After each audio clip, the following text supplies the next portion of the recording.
वज़ीर दिफा ख्वाजा आसिफ ने अपोजिशन को एक बार फिर मिसाक जमहूरियत की दावत दे दी।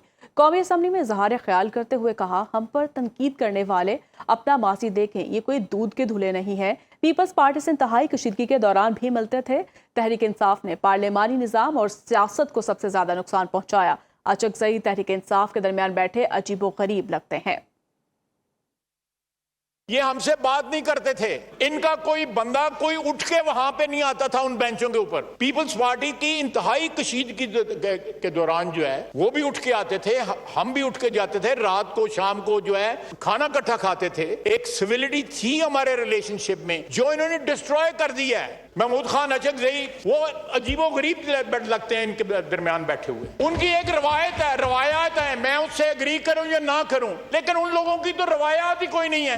एक बंदे की ख्वाहिश के ताबे होकर कोई पार्टी नहीं चल सकती, चाहे वो पीपल्स पार्टी हो, PMLN हो, कोई सियासी पार्टी नहीं चलती। इनकी पार्टी के अंदर जमहूरियत नहीं है। ये किस जमहूरियत की बात करते हैं? और छोटी मोटी हमारे में जरूर होगी कोई खराबी जो है। ये लोग मुझे समझ नहीं आती कि how can they delete their past. Burgenstock में अमेरिका ईरान तकनीकी मुज़ाकरात जारी हैं। पाकिस्तान और कतर अमेरिकी और ईरानी टेक्निकल टीमों के साथ मुसलसल राब्ते में रहेंगे। तर्जुमान दफ्तर खारिजा ताहिर हुसैन अंदराबी की न्यूज़ ब्रीफिंग कहा, पाबंदियों के खात्मे अब नए हुर्मज़ खोलने के अमल में पेशरफ्त जारी है। दूसरे मरहले के लिए 3 तकनीकी वर्किंग ग्रुप्स बनाए गए हैं। पहला ग्रुप न्यूक्लियर प्रोग्राम के हवाले से मामला देख रहा है, दूसरा ग्रुप पाबंदियों और मुंजमद असासों के अमूर का जायजा ले रहा है, तीसरा ग्रुप लेबनान की सूरत हाल पर काम कर रहा है। ईरानी सदर मसूद पज़ेश्कियान ने वज़ीर-ए-आज़म की दावत पर पाकिस्तान का दौरा किया। सदर मुमलिकत वज़ीर-ए-आज़म शहबाज शरीफ और फील्ड मार्शल सदार सिंह मुनीर से मुलाकातें हुई। इस्लामाबाद मुफाहमती याददाश्त समेत 2 तरफ़ा ताल्लुकात के अहम अमूर पर तबादला ख्याल किया गया। रवा हफ्ते पाकिस्तान ने 30 ईरानी शहरियों की वतन वापसी मुमकिन बनाई है।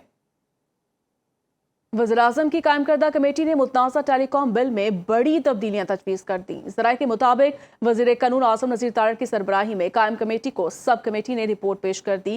सब कमेटी ने मुतनाज़ा शिकों पर एतराज़ात दूर करते हुए बिल का नया ड्राफ्ट तैयार कर लिया। बिल अवाम दोस्त बनाने और निजी अमलाक के तहफ़्फ़ुज़ को यकीनी बनाने के लिए नई तजावीज़ शामिल की गई हैं। निजी प्रॉपर्टीज़ पर फाइबराइजेशन और दीगर टेलीकॉम तनसीबात से मुतालिक शिक पर नज़रसानी कर दी गई है। बिल पर नज़रसानी रिपोर्ट आज वज़ीर-ए-आज़म शहबाज शरीफ को पेश किए जाने का भी इम्कान है। वज़ीर-ए-आज़म की कायम करदा कमेटी ने मुतनाज़ा टेलीकॉम बिल में बड़ी तब्दीलियां तजवीज़ कर दी। ज़राए के मुताबिक वज़ीर कानून आज़म नज़ीर तारड़ की सरबराही में कायम कमेटी को सब कमेटी ने रिपोर्ट पेश कर दी है। सब कमेटी ने मुतनाज़ा शिकों पर एतराज़ात दूर करते हुए बिल का नया ड्राफ्ट तैयार कर लिया। बिल अवाम दोस्त बनाने और निजी अमलाक के तहफ़्फ़ुज़ को यकीनी बनाने के लिए नई तजावीज़ शामिल की गई। निजी प्रॉपर्टीज़ पर फाइबराइजेशन और दीगर टेलीकॉम तनसीबात से मुतालिक शिक पर नज़रसानी कर दी गई है। बिल पर नज़रसानी रिपोर्ट आज वज़ीर-ए-आज़म शहबाज शरीफ को पेश किए जाने का इम्कान है। कमेटी ने मुतनाज़ा टेलीकॉम बिल में बड़ी तब्दीलियां तजवीज़ कर दी हैं। ज़राए के मुताबिक वज़ीर कानून आज़म नज़ीर तारड़ की सरबराही में कायम कमेटी को सब कमेटी में रिपोर्ट पेश कर दी है। इसी पर मज़ीद बात करते हैं, आमिर बलोच हमारे साथ मौजूद है। जी आमिर, बताएगा ये रिपोर्ट कब तक पेश की जाएगी? वज़ीर कानून आज़म नज़ीर तारड़ की जो सरबराही में कैम कमेटी सब कमेटी की जानब से अपनी रिपोर्ट पेश की गई है और ज़राए के मुताबिक टेलीकॉम रीऑर्गेनाइजेशन तमीमी बिल पर नजरसानी रिपोर्ट आज ही वज़ीर-ए-आज़म को पेश किए जाने का इम्कान है और सब कमेटी ने मुतनाज़ा शिकों पर एतराज़ात दूर करते हुए बिल का नया ड्राफ्ट तैयार किया है और बिल को बनाने निजी अमलाक के तहफ़्फ़ुज़ को यकीनी बनाने के लिए नई तजावीज़ शामिल है। ये भी कहा है कि पर और टेलीकॉम तनसीबात से मुताल्लिक़ शिक। ठीक है, आज रिपोर्ट पेश कर दी जाएगी। बहुत शुक्रिया आपका।